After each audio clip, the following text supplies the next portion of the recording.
This is On Point. I'm Meghna Chakrabarti.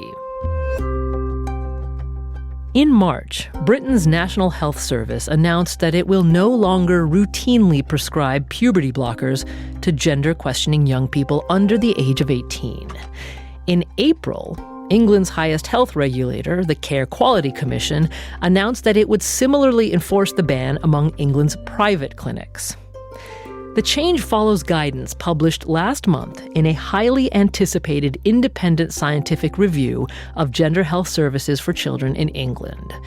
That review was commissioned by the NHS itself, and it concludes that, quote, "For most young people, a medical pathway will not be the best way to manage their gender-related distress," end quote.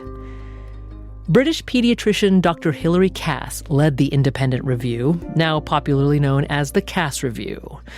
Cass is one of Britain's most highly respected pediatricians and former president of the Royal Society of Pediatrics and Child Health. She gave On Point her first U.S. broadcast interview. Dr. Cass explained to us why Britain's NHS is now taking an extremely cautious approach when considering puberty blockers or cross-sex hormones for young people. A shorter version of that conversation featured in our radio broadcast, and in this podcast extra, you'll hear my interview with Dr. Cass in its entirety. But first, some background. Unlike the United States, England had only one specialized clinic for gender-distressed youth. The Gender Identity Development Service, or GIDS, embraced gender-affirming care, including prescribing puberty blockers. Concerns about the clinic first emerged around 2018. The patient list had spiked from just a few dozen in 2010 to almost 3,000 in 2021, and the vast majority of referrals were for adolescent girls. In 2018, an internal report found that at least a quarter of clinicians working at GIDS had concerns over whether they were able to provide safe, evidence-based care for those thousands of vulnerable young people. Dr. David Bell authored that report.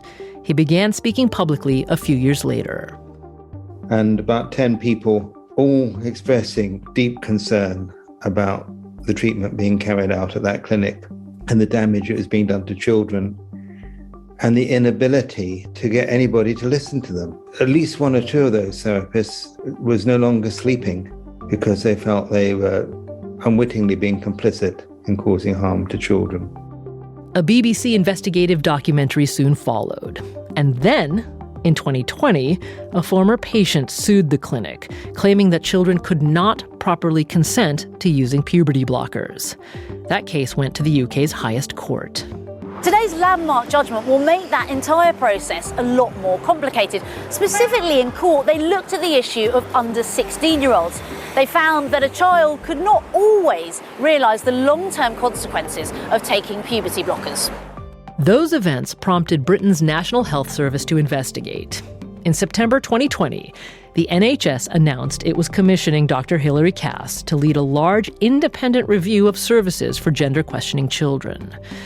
The review would look specifically at the quality of medical evidence justifying the use of puberty blockers and cross-sex hormones in gender-distressed young people. Well, last month, after 3.5 years of investigation, the Cass Review published its findings. The review concludes that the evidence base for medicalized care is, quote, poor quality, quote, inadequate, and, quote, not reliable. I questioned Dr. Cass extensively about exactly how her review team came to these conclusions. You'll hear her speak a lot about her team's systematic review of all available studies worldwide on youth gender distress. Systematic reviews are part of medical practice. They involve finding every relevant study in a particular topic, then re-examining the study's methodologies, the type of research and duration of the research, and scrutinizing the validity of the study's results. The reviews then synthesize those results to measure the overall robustness of the evidence base for the area of medicine under consideration. And that's why systematic reviews are considered one of the gold standards in medicine. The Cass team evaluated more than 300 papers and surveys that encompass studies of more than 113,000 children from 18 countries. It is the world's largest systematic review on this topic to date. With that in mind, I began by asking Dr. Cass to describe what her team's review found about the quality of evidence for using puberty blockers and cross-sex hormones in gender-distressed young people. Well, the quality was disappointingly poor, and there's a number of reasons for that. One of the significant reasons is that they just didn't follow up for long enough, particularly for young people who were taking masculinizing and feminizing hormones, because it's not enough to just follow up for a couple of years. You really want to know how people are doing in the longer term and if they're thriving into adulthood. So that was one problem. Another problem is that many of the studies didn't take account of the fact that this is a really what we call heterogeneous, so a mixed population of young people who are very different from each other. And that population has changed in recent years from predominantly birth registered boys presenting quite early to predominantly birth registered girls presenting in the teenage years.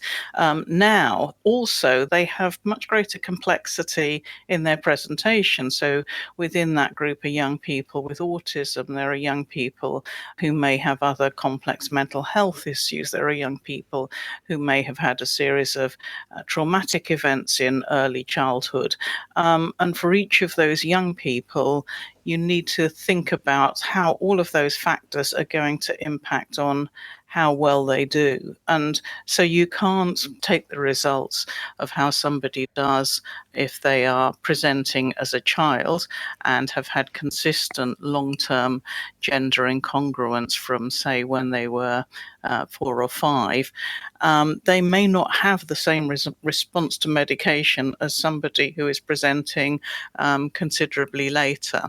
And I think the other thing to say is that young people present in many different ways in how they present their gender identity. So the commonest group now, or the most rapidly growing group rather, is young people who see themselves as non-binary. And we have even less research on what the right approach is for those young people. So you can't put all of these young people into the same treatment group and say they're all going to respond in exactly the same way to this kind of approach. So, Dr. Cass, over the past 10 years, there's been a dramatic change in who's seeking care for their gender dysphoria. As you talked about, it's now many, many adolescent girls. Similarly, it seems that there has been a change in the understood definition of gender-affirming care from a decade or two ago. Can you talk about that a little bit? Yes, so there has been a real swing to seeing gender affirming care as being pretty much synonymous with medical care. And that certainly doesn't have to be the case. Certainly, young adults have said to us there are many more ways of being trans than just binary medical treatments.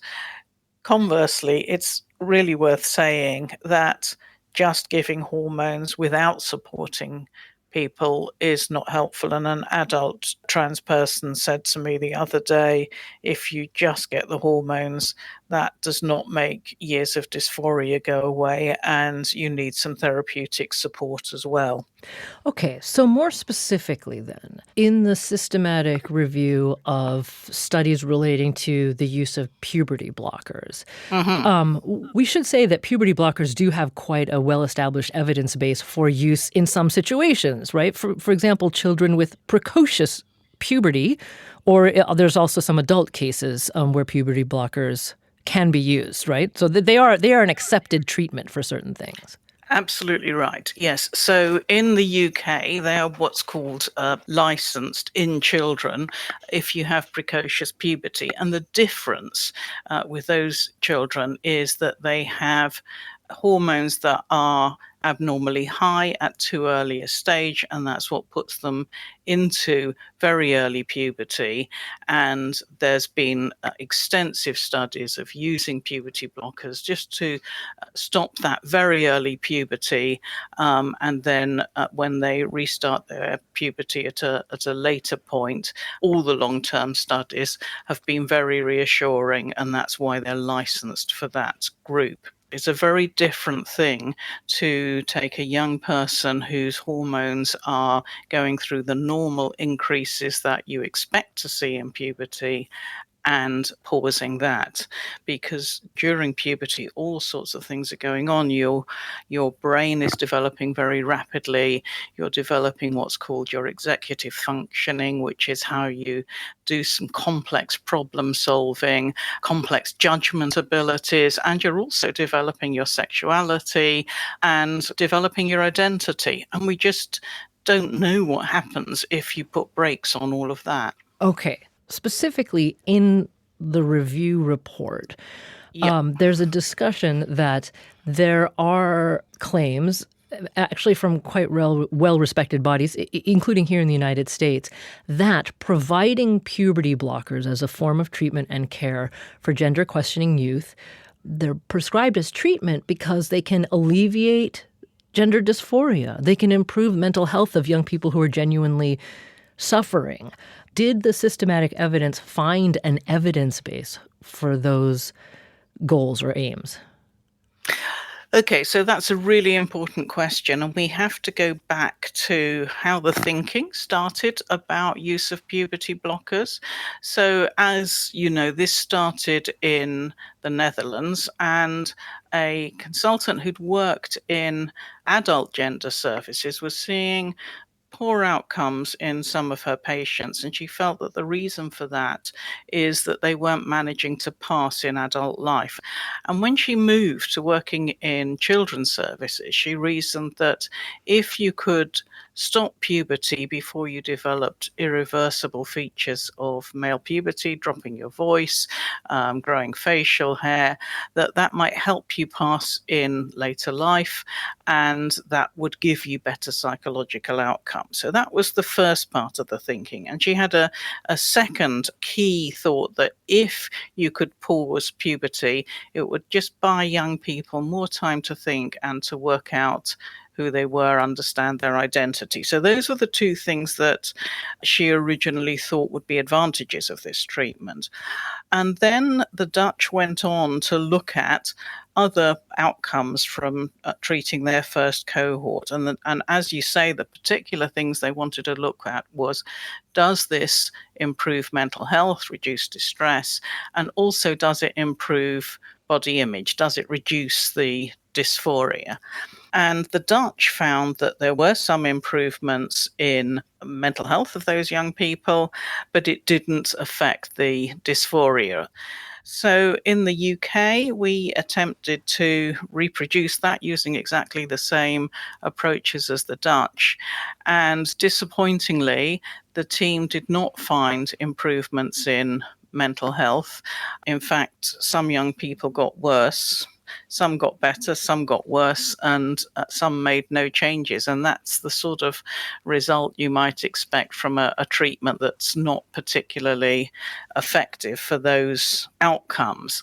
It's really important to say that there may be a group of young people who do have early gender incongruence for whom this might be the right treatment, particularly that group of birth-registered boys who will develop irreversible changes of male puberty. And so we in the UK have not said we're not going to do this at all, but we've said that we need to do this under a proper research protocol to understand who might benefit. But just to go back to the systematic reviews, the other studies that the team looked at, none of them really effectively reproduced the Dutch results of seeing robust improvements in mental health. So, to be clear, the report states, quote, that the University of York concluded, and that's the group that did the review, That's right. That there is insufficient or inconsistent evidence about the effects of puberty suppression on psychological or psychosocial health. Correct. And as you said, that doesn't mean it doesn't work for some young people, but that just so that, again, people hearing this can understand, that just means that no one can really affirmatively claim that we know for sure it will help. Yes. And we also have to think about which young people have been receiving puberty blockers, because certainly in the UK, as time has gone on, the young people who were most likely to receive puberty blockers are most commonly aged around 15. And by 15, obviously, you've gone through most of puberty. So instead of really thinking, okay, how are we going to manage the distress that these young people are feeling whilst they're making a decision about in the long term whether they go down a medical pathway, somehow we've got locked into puberty blockers as the totemic treatment, that young people feel that if they don't get on that pathway, if they don't get onto puberty blockers, they're not going to get onto a medical pathway.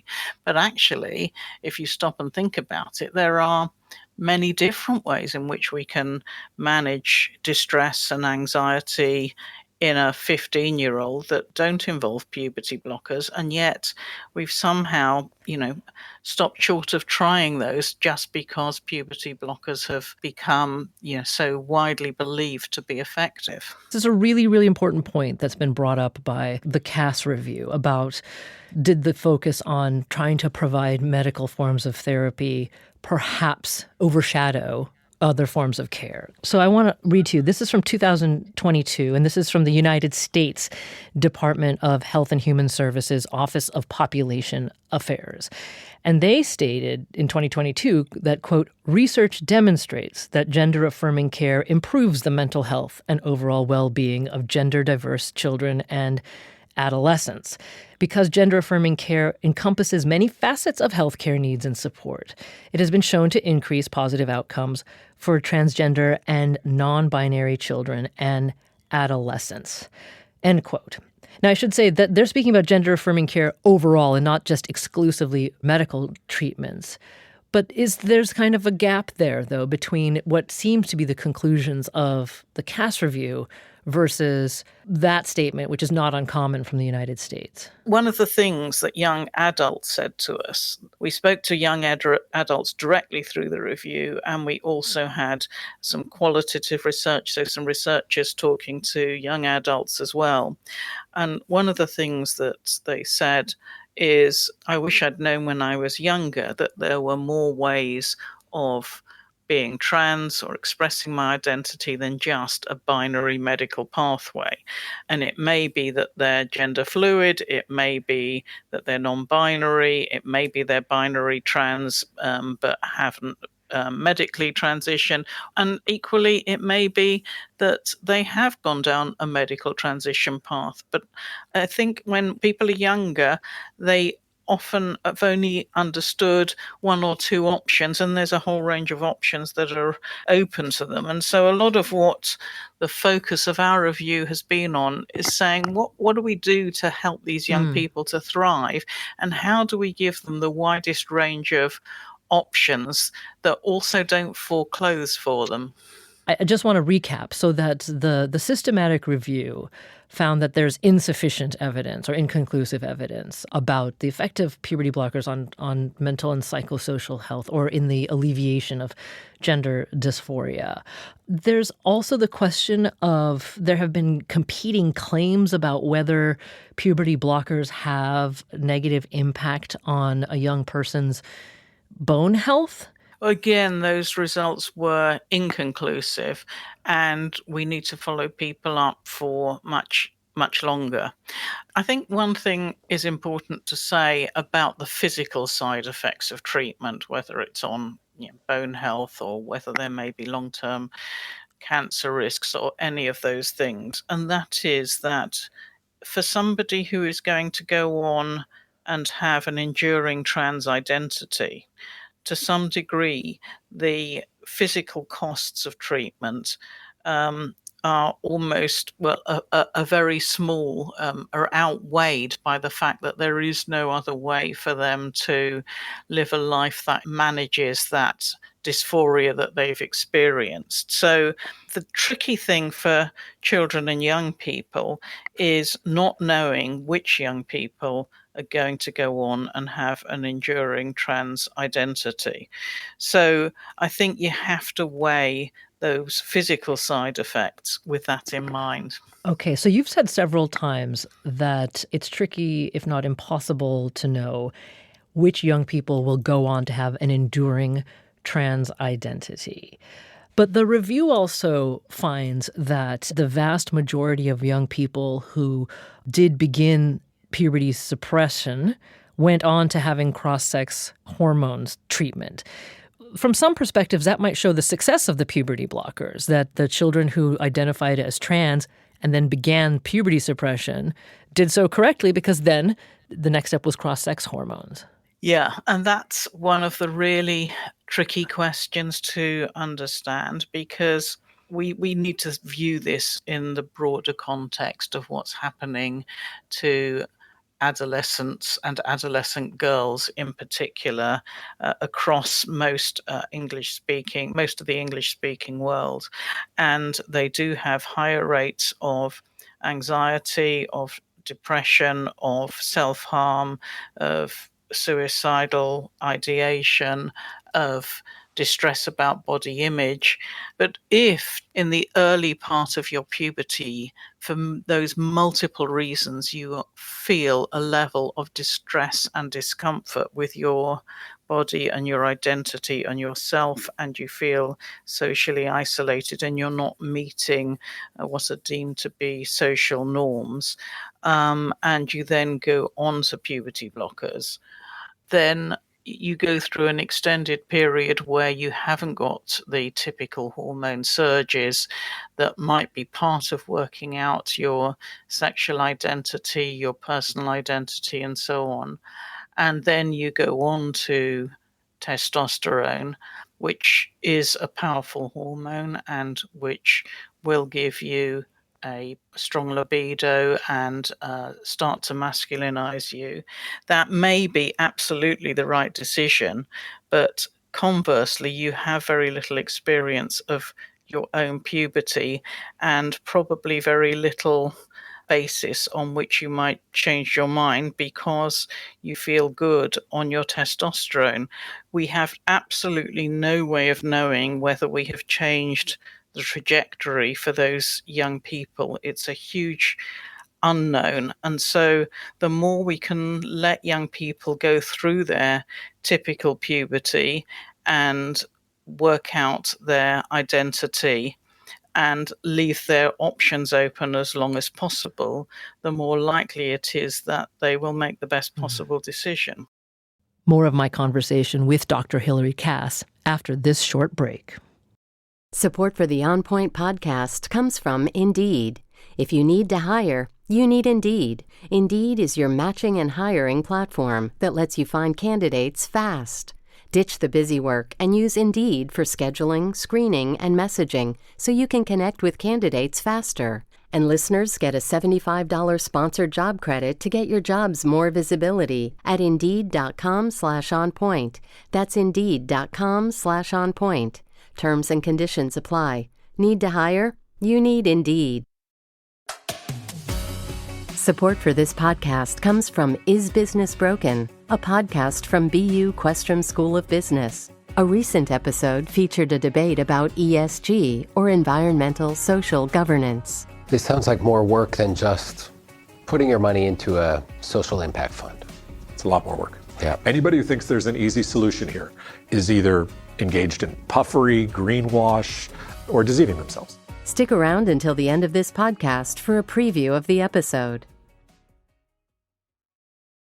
So, Dr. Cass, one thing that the review notes very clearly at the top, which is true both in the UK and elsewhere around the world, including the United States, is the rapid rise, and actually the exponential rise in the number of young people, adolescents in particular, seeking treatment for gender dysphoria. I mean, in fact, you have a chart here that shows that around 2013, 2014, every year, essentially, the numbers spike up higher and higher, and it's many more adolescent girls.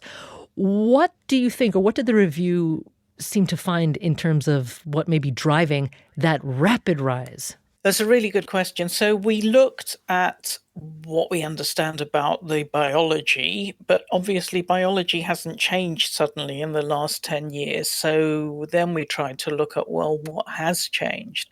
And one is the overall mental health of teenage girls in particular, although boys to some degree.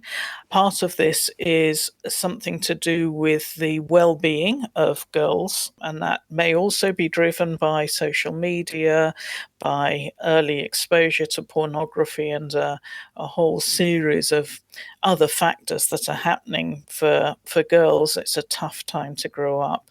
But secondly, a much more fluid approach to how young people see gender. They see gender much more flexibly than, say, my generation did. So for some young people, gender becomes the main anxiety for them and the way in which they focus their distress.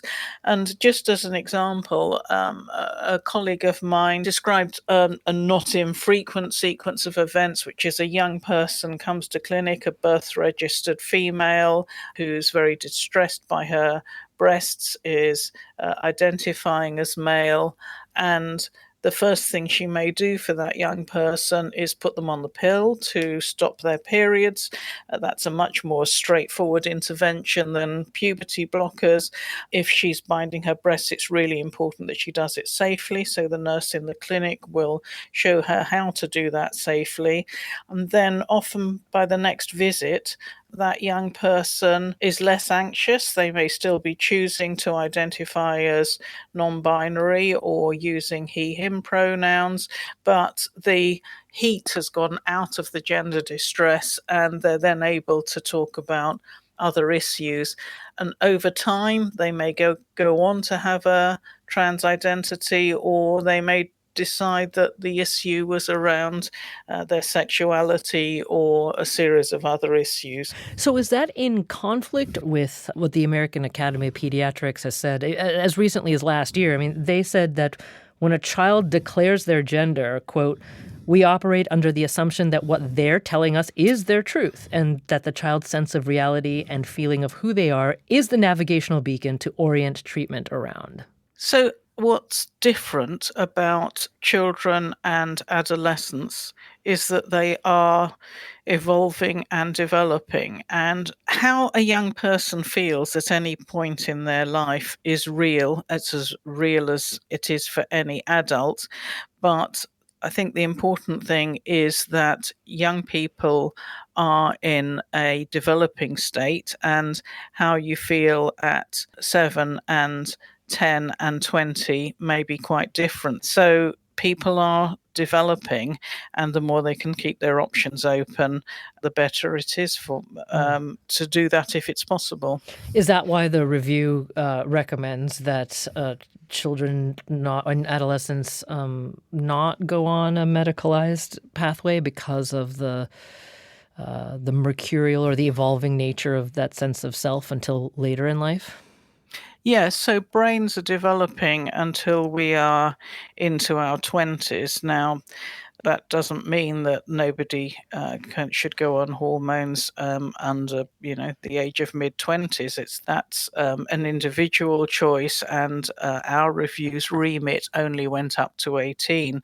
I think all we can recommend is caution and keeping options open. Mm-hmm. It's probably worth saying that for birth registered females, the male hormones work fast, and there are significant irreversible effects in terms of dropping your voice, developing facial hair, and other effects. And so within a few months, you do have significant irreversible effects. Whereas for birth registered boys, estrogen takes longer to take effect and the effects are easier to reverse. And so for any one person, it's just a careful decision about balancing whether you have arrived at your final destination in terms of understanding your identity versus keeping those options open. And that's a really personal decision that you have to take with your medical practitioner with the best understanding that we can give young people about the risks versus the benefits. So to get back to what was published in the now known as Cass review about cross-sex hormones, again, because I'm quite focused on understanding the evidence base, right, or lack thereof. Sure. So regarding cross-sex hormones, the systematic review authors said there is a lack of high-quality research assessing the actual outcomes of cross-sex hormones. Yes, because following up for 1 year or 2 years or 3 years tells you very little. We need to follow up for much longer than a year or two to know if you continue to thrive on those hormones in the longer term. And we also need to know, particularly from young adults, are those young people in relationships? Are they getting out of the house? Are they in employment? Do they have a satisfactory sex life? What are the things that matter to them? And are they achieving those things? So once again, the answer is, as far as the review goes, we don't know. There's insufficient evidence or poor quality studies which aren't enough to make informed guidelines for families and practitioners. That's right. Dr. Cass, was the review too aggressive in weeding out low-quality studies? And I ask because one of the criticisms of the review is that your team didn't consider many studies that weren't randomized controlled trials or other studies that might have had more positive results for gender-affirming care. Your response to that? Been quite a lot of misinformation that we discarded anything that wasn't a case-controlled study. We didn't set the bar that high. We were very happy with some good quality cohort studies, i.e. that's just where you follow up and look at what happens to that group compared to another appropriate group. But there were very few good quality cohort studies, and the problems is, as we said, that they didn't follow up for long enough. Okay.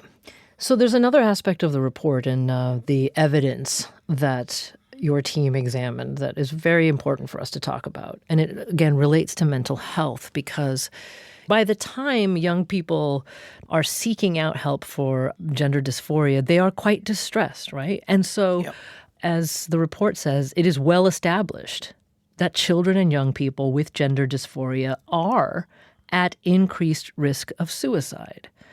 But then the report adds this, but suicide risk appears to be comparable to other young people with a similar range of mental health and psychosocial challenges.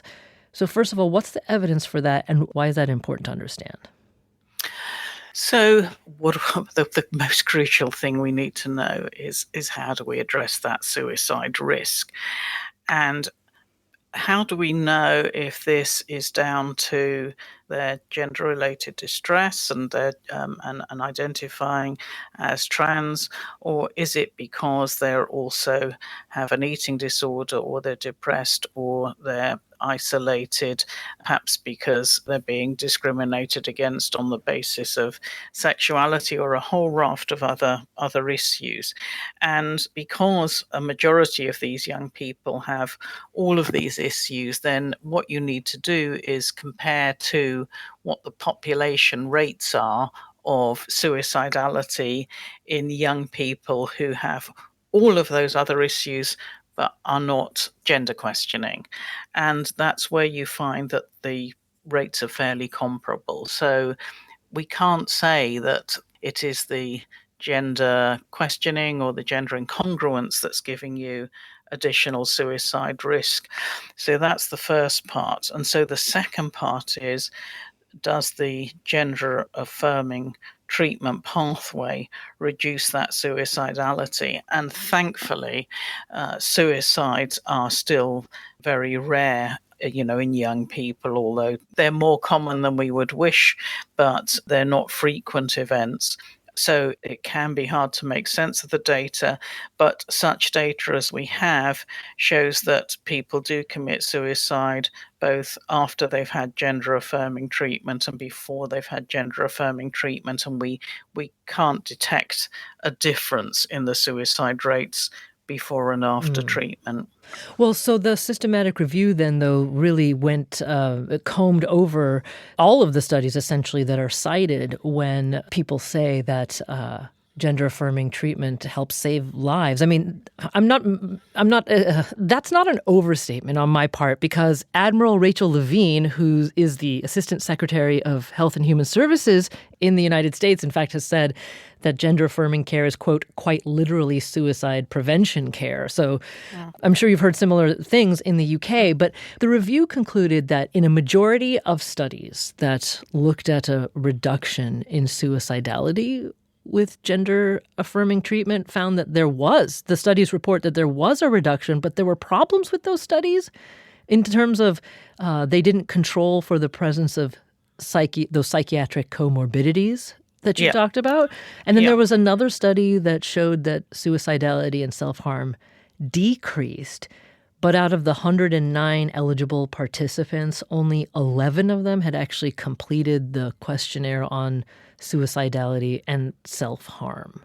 Yeah, I mean, this is one of the things which it makes this so difficult. So if you look at the abstract of that particular paper, it said, there was a tendency for suicidality to reduce, or, some words to that effect. But if such a small percentage actually completed the questionnaire, what does that mean about all those that didn't complete it? And that's just what dogs this research. And the other thing to think about is if young people are under the care of a very good service where they're getting supportive therapy alongside the hormone treatment, it's really difficult to know what has reduced suicidality. If it is reduced, is it the hormones, or is it the psychotherapy, counselling, anything else that they're getting alongside of it? So what is the important practical issue here? And that is that we have to provide holistic care for these young people. And it's really key for us to, particularly in the UK, where we have got a national health system and we will be operating in a proper networked fashion so that there's links between local services and specialist services. What we need to try and do is pick out young people who we think are at risk and say, what are all the things we need to get in place to support this young person's risk? It may be helping with their eating disorder. It may be that they are in difficult family circumstances. There's a whole raft of things that we may need to think about. And it's much more important to say on an individual basis, how do we manage this person's risk, than just assuming that gender affirming care is going to be the answer.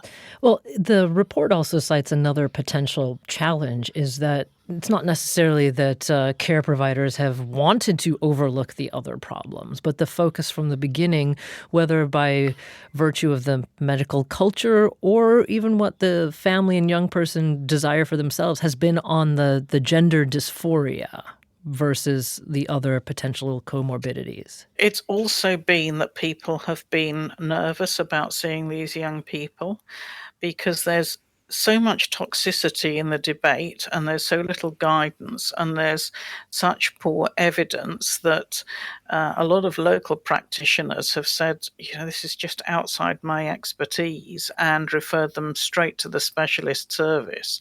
And so they haven't had the real basic assessments that would happen for other young people who were similarly distressed. So I think it's a combination of things. It's just focusing on the dysphoria, or it's actually just not seeing them at all in local services because people think they need to go straight to the specialist service. So there's another part of the review which I think many people were quite surprised by. There's a whole section on social transition. And the review concludes that it is possible that social transition can be done in childhood, and that can mean anything from appearance, pronouns, etc. It's quite a wide range. But the review concludes that social transition in childhood may change the trajectory of gender identity development for children with early gender incongruence. For this reason, a more cautious approach needs to be taken for children than for adolescents. Elaborate on that, Dr. Cass. So let's take a boy who is presenting some degree of gender incongruence in how they behave, in the clothes that they want to wear. That may be because they're going to grow up and have a stable trans identity. But more commonly, young boys who present like that tend to grow up into gay men, and sometimes they'll grow up as cis straight men. If you close down the possibilities too early by the parents thinking that they're doing the best thing and continuing to socialize them as a girl, it's possible that you have changed that trajectory of a child who may have grown up to be a gay man. But we don't know again. I mean, we don't know. Yeah. We don't know. And I think one of the things that many trans advocates have said to us is that by suggesting that that is a worse outcome, you are suggesting that a cis outcome is better. And it's really important to say that a cis outcome and a trans outcome have equal value. One should never be valued more than the other.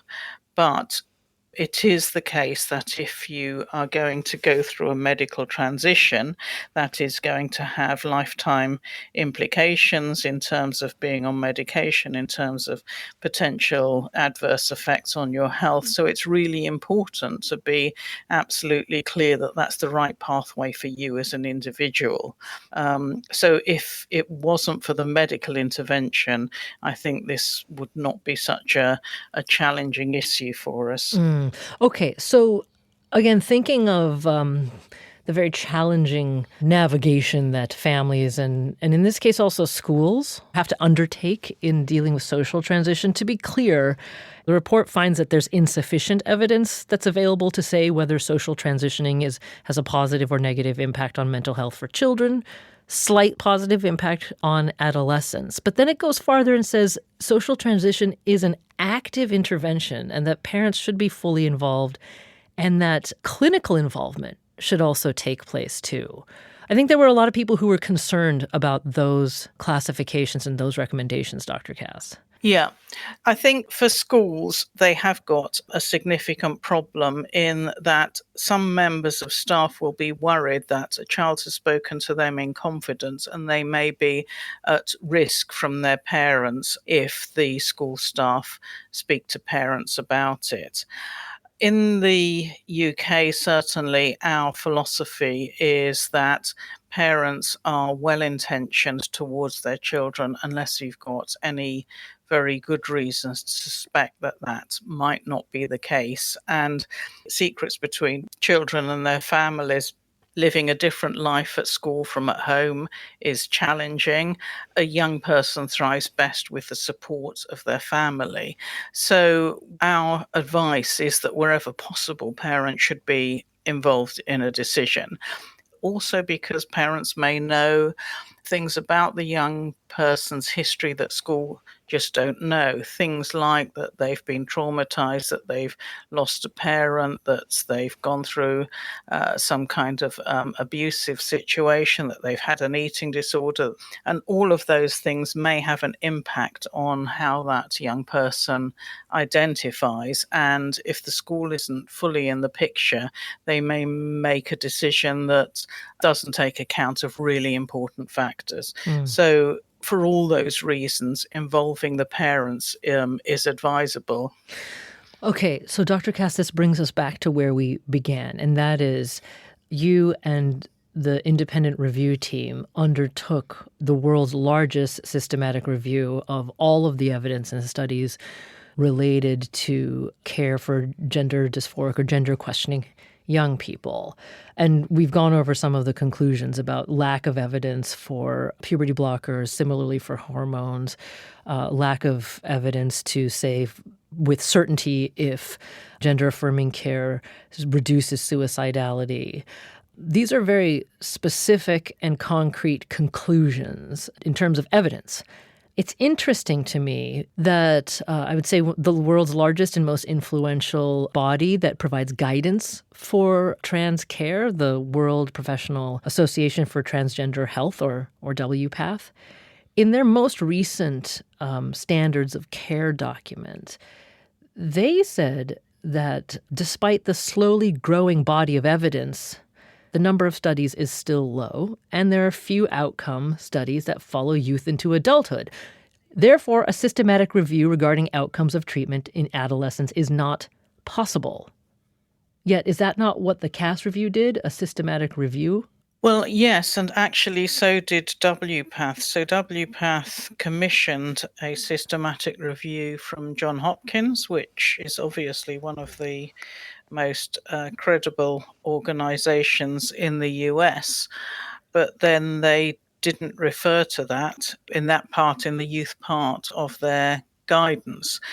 And that was one of the reasons that when our team rated the various guidelines, they rated the WPATH guidelines relatively poorly in terms of the rigor of their development process, because there were points within the chapter on children and youth where the WPATH team suggested that there was strong evidence and there wasn't.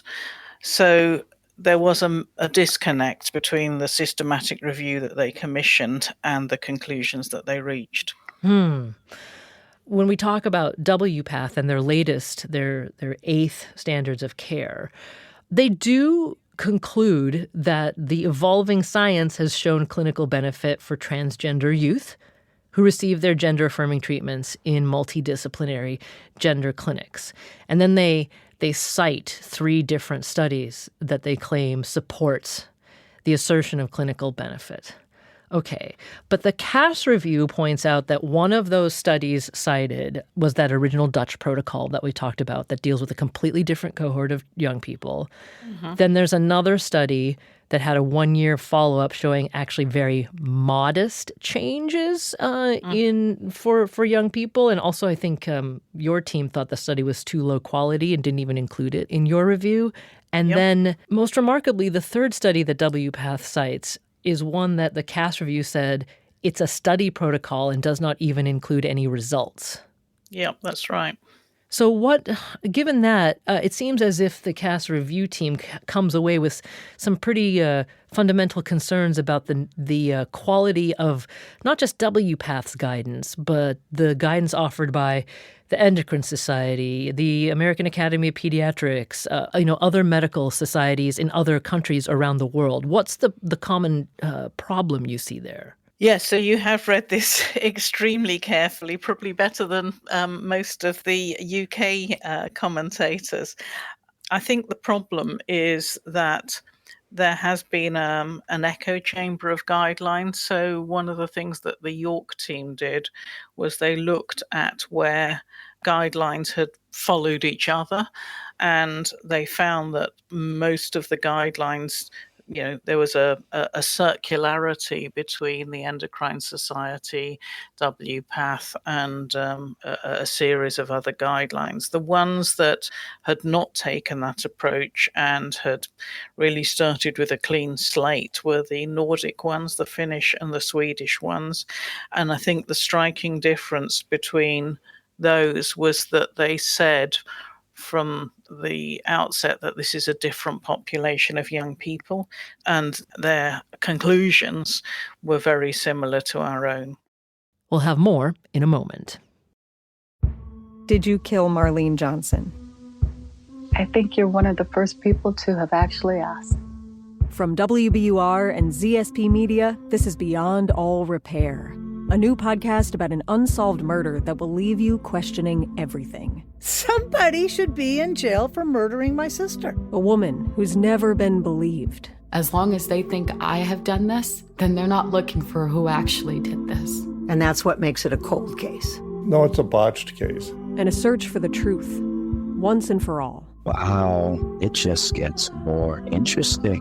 Beyond All Repair. Listen and follow wherever you get your podcasts. Be careful. You're digging in a place that's been very peaceful for a while. Do it anyway. Dig.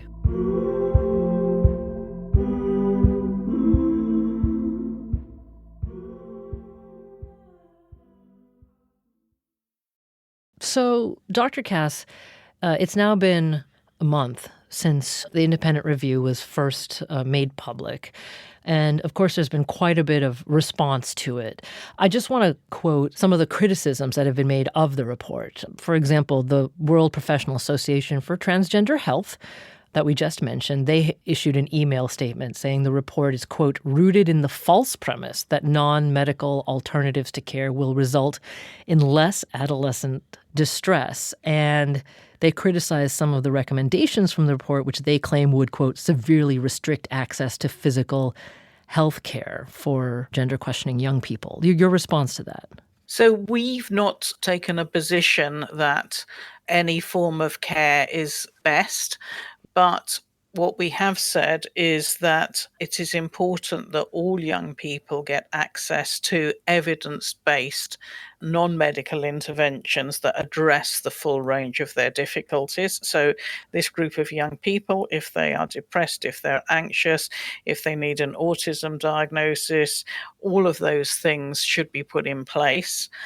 We don't know which young people may benefit from medical care, and we have proposed that every young person who walks through the door should be included in some kind of proper research protocol so that we can follow them up and we can get those answers over time.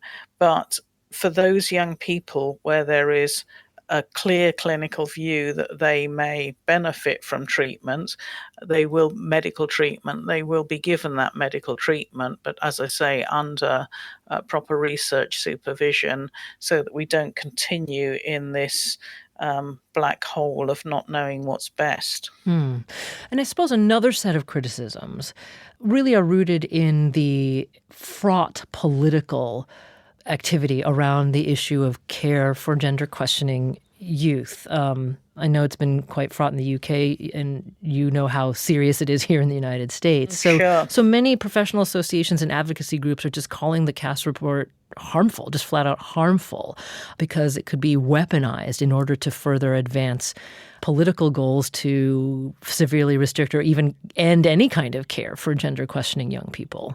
Is that a concern of yours? It certainly was a concern that might be the case in the UK. I'm really pleased to say that in the UK, both of the main parties, the main political parties here, have accepted the findings of the report and said we shouldn't be politicising this because this is about trying to decide the best clinical care for young people. And it shouldn't be political. None of this should be decided on ideological grounds from either side of the debate. It should be decided by really carefully working with young people, families, clinicians and academics to try and pick through what is the best clinical approach. That's all that should matter here. So, Dr. Cass, I just have two more questions for you. One, to summarize the findings of, it's a 388-page report, but I think it's fair to say that generally after this systematic review of all the available studies of different aspects of medicalized care for gender-questioning youth, the review found that when it comes to the use of puberty blockers, cross-sex hormones, that there is an insufficient evidence base to make any certain claims about the efficacy of those treatments. Dr. Cass, the report also points out, though, that, the use of those treatments has skyrocketed along with the increase in the number of children female adolescents reporting gender distress. Have you ever seen that kind of growth for a treatment method that didn't have an appropriate evidence base already? This has been quite different from anything I have observed before in my clinical practice. And I think it has, partly been driven by the availability of a treatment and partly by, a series of sociocultural beliefs about how gender may be expressed and the mutability and flexibility of gender. And that changed belief set is positive in many ways, because certainly if younger people have a much more flexible view of how gender can be expressed, that breaks down gender stereotypes, it maybe breaks down misogyny. There's lots that's good about that more flexible view, but it doesn't necessarily mean that you have to treat it medically. People are really clear in the trans community that this should not be pathologized. And so I guess we have to think about, when is it the right thing to give quite significant medications, and when is gender expression just an expression, a normal expression that doesn't need to be treated in that way. Does the Cass review essentially bring an end to gender-affirming care in England? No, but I think it just injects more caution. There was a study that came out just as we were going to press, and it demonstrated that gender non-contentedness, and they defined gender non-contentedness by the question, I want to be the other gender. It was highest around 11, and it dropped off continuously into early 20s. And so it's not about saying there shouldn't be gender affirming care. It's just, when is the right time to embark on that gender affirming care? And most particularly, when is it safe to embark on the components of that care that might be hardest to reverse?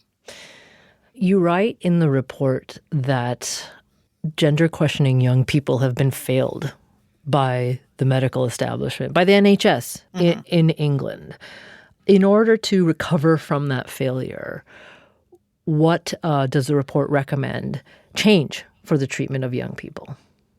I think first and foremost, seeing them as a young person and not as somebody who is gender questioning or with a gender problem or a gender issue.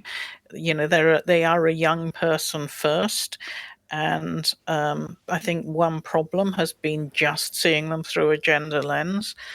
I think we need to re-empower professionals to not be afraid and to realize these are the same young people that they're seeing in their clinics with many other problems.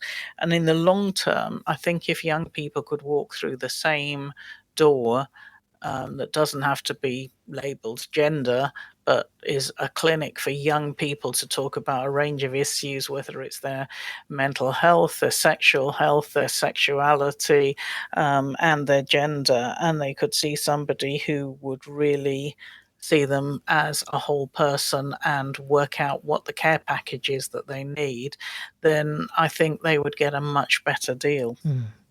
Dr. Cass, I just would like to read the last sentence of the review. You write, quote, I am aware that this report would generate much discussion and that strongly held views will be expressed. While open and constructive debate is needed, I would urge everybody to remember the children and young people trying to live their lives and the families and carers and clinicians doing their best to support them. All should be treated with compassion and respect. So for those children and families and clinicians listening to this interview now, Dr. Cass, what would you tell them? What thought would you leave them with? I think the most important thing is keep your options open. I'd say what some of the young adults said, it's not as urgent as it feels. Take your time. think about all the possibilities open to you. Talk to other young people, but try not to rush. Dr. Hilary Cass, she led the team that recently published the Independent Review of Gender Identity Services for Children and Young People. It's a massive report that was published at the behest of the National Health Services in England. Dr. Cass, thank you so much for joining us. Thank you. We have a link to the Cass report at onpointradio.org. In addition, in our main broadcast, we hear from clinicians who provide care for gender-questioning youth here to see what the U.S. can learn, if anything, from the Cass report. That conversation includes responses from WPATH, the American Academy of Pediatrics, the Endocrine Society, and the voices of many parents. I definitely encourage you to listen to that, and you can find it in our podcast feed. I'm Meghna Chakrabarti. This is On Point.